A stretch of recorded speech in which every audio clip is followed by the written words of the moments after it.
Hi, my name is Erin Costa. I'm the owner of the Peaceful Belly, where I practice nutritional therapy and restorative wellness.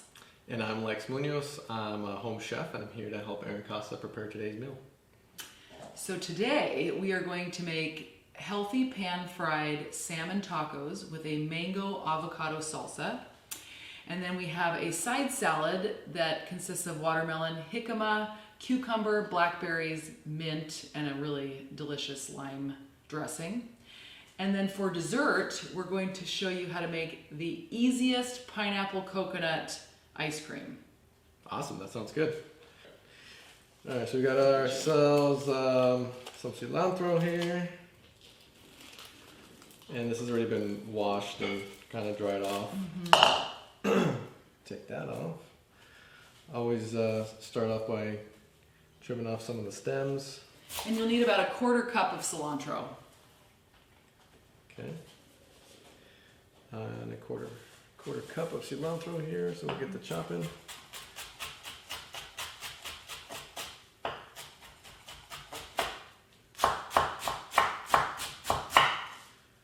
Alright, I like to kind of mince it, not too small, but a good chop.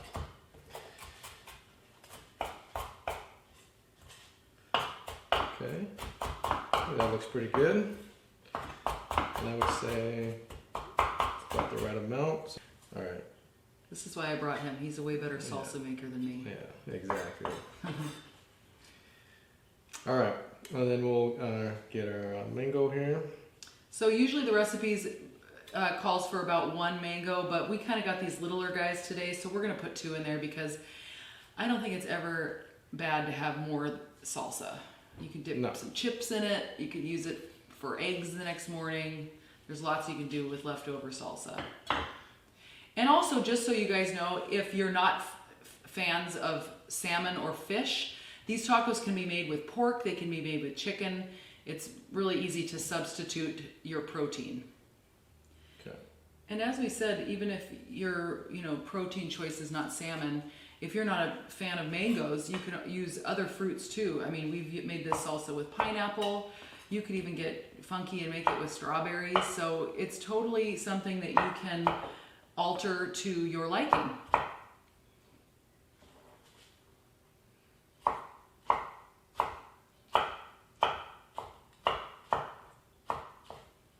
Okay. We've also made it with different types of fish, so cod, halibut, any other white fish. It tends to be really, really delicious, so that's also an option. We're going to add 1 jalapeno into our mango salsa. Start off with just cutting off the stem, cut it in half, and take out the core here, including the seeds. Just get rid of that. Just always remember, don't touch your eyes or any part of your face after cutting a pepper, a spicy pepper like a jalapeno. You're not going to like that. Alright, so I'm going to piece this up.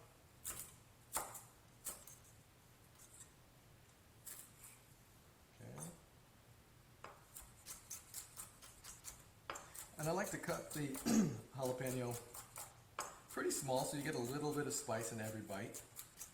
If you cut it too chunky, you might be missing out on some of that good spiciness in your fish taco. If you are sensitive to spice or you're making this for children, I have also made this and omitted the jalapeno, and it was just as tasty.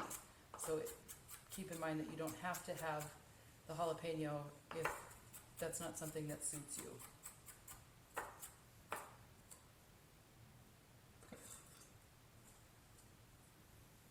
Now we're going to add 1 clove of garlic to the salsa. Let's see, this is like a large clove. Get this nice and minced up. That looks pretty good.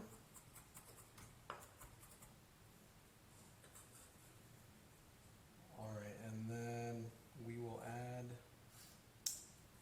1 avocado.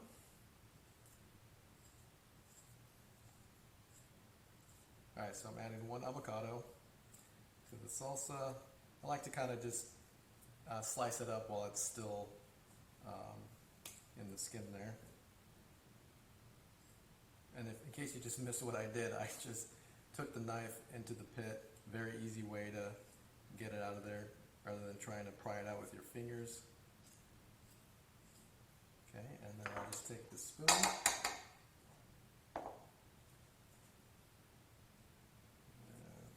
Scoop out the avocado. Okay, then I'm just going to add 1/2 of a lime.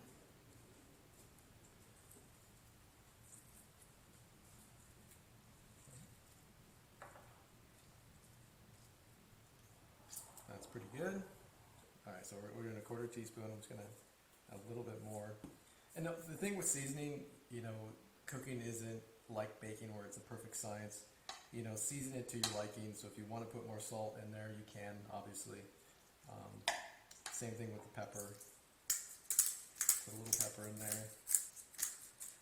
One thing I will say is, if possible, try to find a really good unrefined sea salt. One of my personal favorites is the one Lex just used, called Redmond sea salt. When you get that unrefined sea salt, it hasn't been stripped of its nutrients or bleached or anything, and so you're really getting all of the good minerals that come from natural salt. Okay, and that concludes the salsa making. Now we're going to make our watermelon, jicama, cucumber, and blackberry salad. So keep in mind, you can make this with blueberries too. We just had fresh blackberries from the farmer's market, and so we decided to stick with those. As you can see, I already have everything prepared here, but I'm going to explain to you kind of what I did and amounts, so it's easy to make at home. So first we have 3 cups of watermelon. So I just chopped it up pretty small, you know, so they're like bite-sized amounts. So we're going to pour our watermelon in first. Next, we have 2 cups of jicama. And jicama, I'm sure you know what it is, but just in case you don't, it's kind of a big bulbous root vegetable. It's a great prebiotic, which means it's really good for feeding your healthy gut bugs in your stomach and creating a really good atmosphere in your tummy for digestion. So you want to chop your jicama up into little bite-sized pieces like this too, and you want 2 cups of that added to your 3 cups of watermelon. Next we have cucumber, and you probably want about a cup of cucumber, and once again you're going to want to chop it up into little bite-sized pieces. So we're going to add our cucumber. And next you want about 1/2 cup of blackberries or blueberries.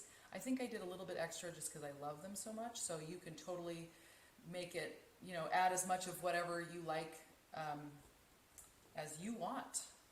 So we add our blackberries there. Next we have about a tablespoon of finely chopped mint. So I just chopped it up really fine, and I'm going to add the mint into the salad. Really gives it a nice fresh taste for summer. So this is a great salad in the summer just because nobody really wants anything heavy. You know, you kind of want lighter dishes since it's so hot. So the fruits and the watermelon are very refreshing, and then you add the mint, which is also really refreshing and light. So it just has a really delicious taste when it's combined together. Lastly, you just want to sprinkle a little bit of salt on there. We went with this thicker Maldon flaky salt, but if that's not something you have, again, just try to find a really good unrefined sea salt to get those really good minerals out of your salt. So we're just going to sprinkle just a little bit on there, not too much. All right. And then lastly, it has a little dressing. We need 1/2 cup of coconut milk. So we're going to add that into our bowl.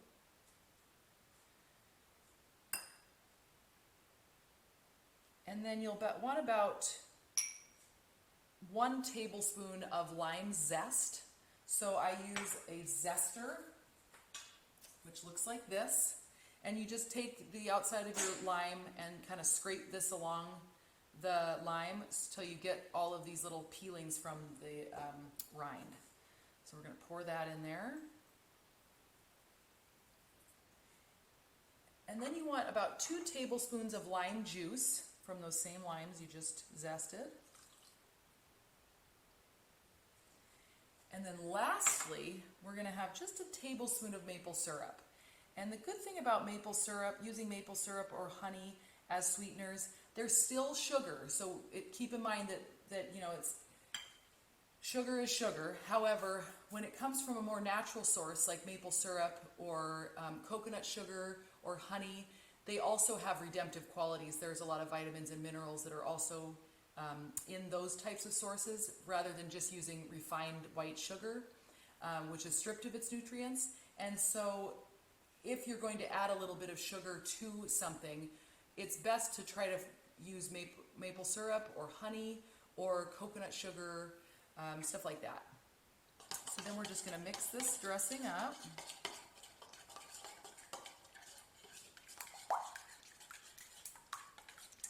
And then just, splashing myself here. And then just when you're about ready to serve it, you add it to your salad. And again, add it to your liking. So, you know, I don't necessarily like my things drenched in dressing, so I tend to not use all of the dressing. But if you really like a lot of dressing, have at it. And we're just going to stir this up here. Ooh, it looks so pretty. The other thing to remember is when you're making things like this salad, you can also, if just to get a little bit of extra nutrients, add this to like a bed of lettuce or a bed of spinach. And one little tip, one little trick is to just think about the more color, the better. All of those colors offer different polyphenols and antioxidants, and they all bring to the table so many great nutrients for your body.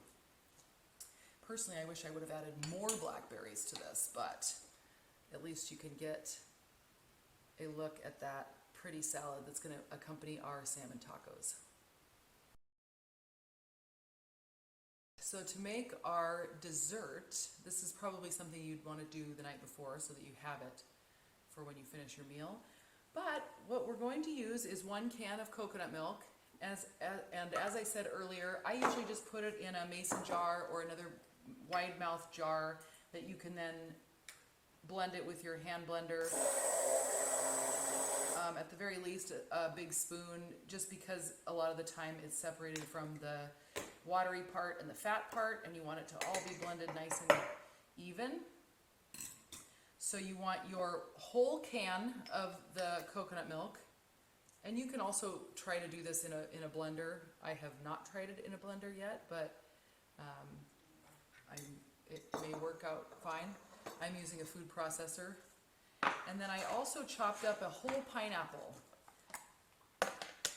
So I'm going to put all of that in my food processor. And then we're just going to blend it up. So here goes.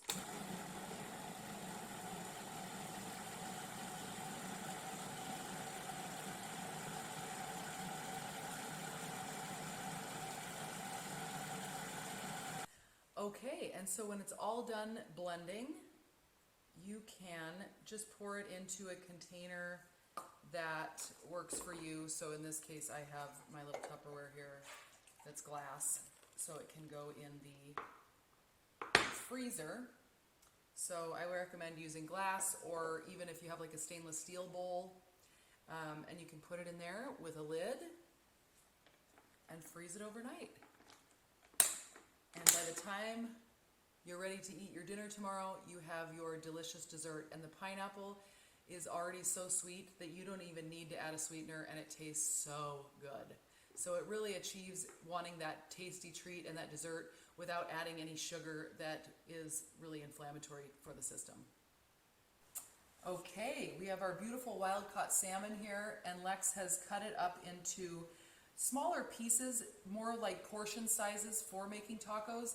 If that's not something you want to go through, you can obviously just have the big slab ready to go in the pan, but this does make it cook quicker and can make it easier for when it is time to serve.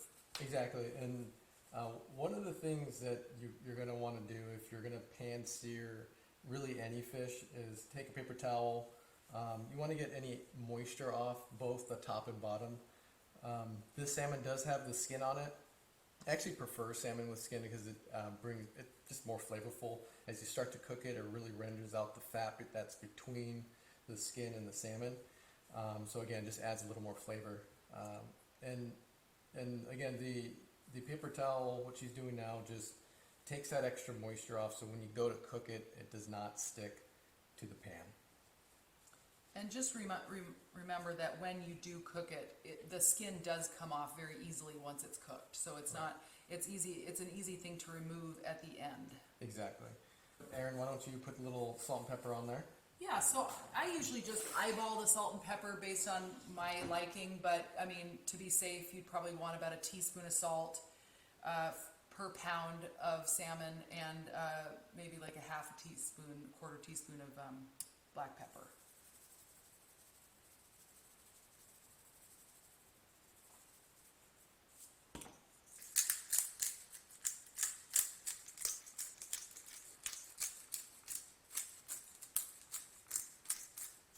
Cool.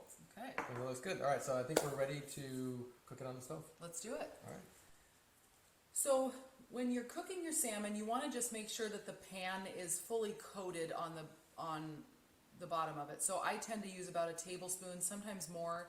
My preference when I'm making salmon or any type of fish in the pan is using ghee, which is a clarified butter, so it's taking all the milk fat out of it. I just really love the flavor that it brings out of the fish. Yeah, so when you're going to cook the salmon, one thing that is important we talked about earlier is drying off any excess of moisture so that it doesn't stick to the pan. You want to preheat the ghee in the pan, so right before it's about to get smoky is when you're going to want to put the salmon in the pan. Really what that does is the heat and the ghee combine ensure that the proteins of the salmon contract, and that's what you want, so it doesn't stick to the pan.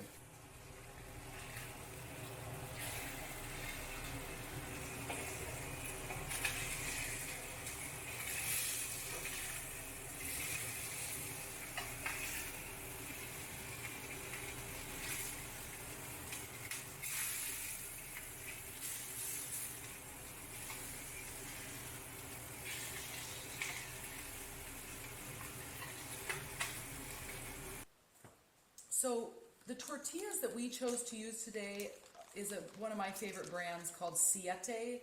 And the reason that we use them in our family is I have issues with gluten and corn. And so these tortillas are made out of almond flour. They also have a cassava flour option, which is another root vegetable, kind of like jicama. So they're made out of those products instead of corn or flour. You are welcome to use, a good flour tortilla or corn tortilla if that suits you. Just be really mindful when you're looking for your tortillas, if you're not making them homemade, that the ingredient list is very minimal and that you can understand what all of the ingredients are. Because if you don't know what an ingredient means or is, your body doesn't either. So just keep that in mind when you're looking for certain products that you're buying that are packaged. So here we have it. We have our beautiful salmon tacos on our Siete almond flour tortillas with our mango avocado salsa and our watermelon, jicama, cucumber, blackberry salad on the side. So Lex and I are going to give this a taste and let you guys This looks know delicious. how it turned out. Cool. Bon All appetit. right. Bon appetit. Let's do it. All right. Cheers. Cheers. Okay. That's really good. Well done. Oh yeah. I gotta try our salad too. Well, hopefully you guys enjoyed the video and really get to enjoy this recipe. Turned out really well.